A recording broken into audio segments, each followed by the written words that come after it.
Polisi wakiendeleza operesheni maeneo ya Pwani.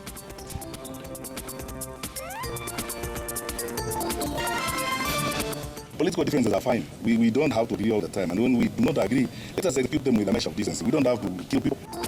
Upinzani waendelea na mikutano huko Gusii wakishutumu vurugu zilizoshuhudiwa jana huko Keroka.